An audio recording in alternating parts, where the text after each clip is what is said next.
Trinidad. I write books. I am the queen of in-between.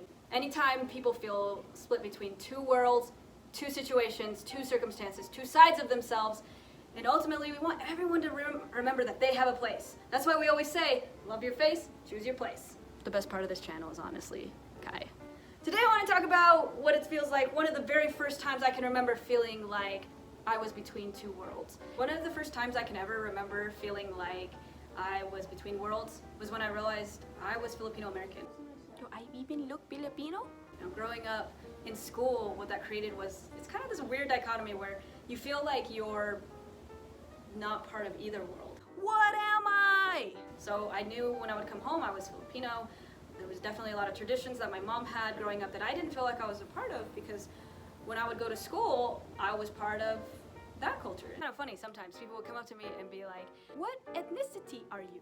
I'm human. when I went to high school, that's when all the blonde tips were coming into play. That was hard, and it's still something I struggle with today.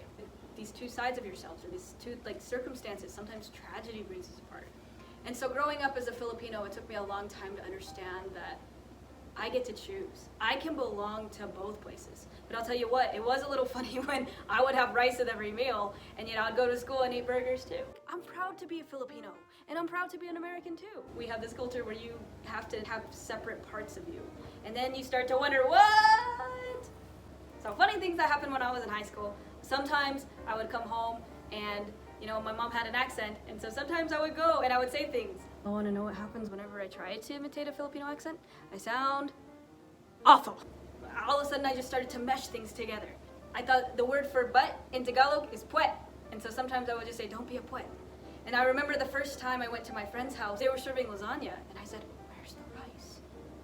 Why does nobody tell you that it's not socially acceptable to eat rice with lasagna? It's not like I would come home crying all the time because of these things, but sometimes being between worlds can make you feel like you just don't fit in, or like you don't have a place. That's why we say, love your face, choose your place. Boom.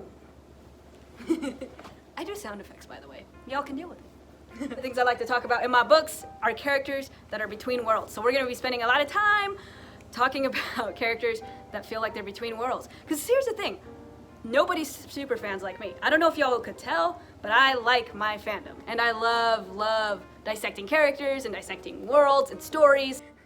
You can't take yourself too seriously, even when you do live in a world of in between, okay? That's the secret to life.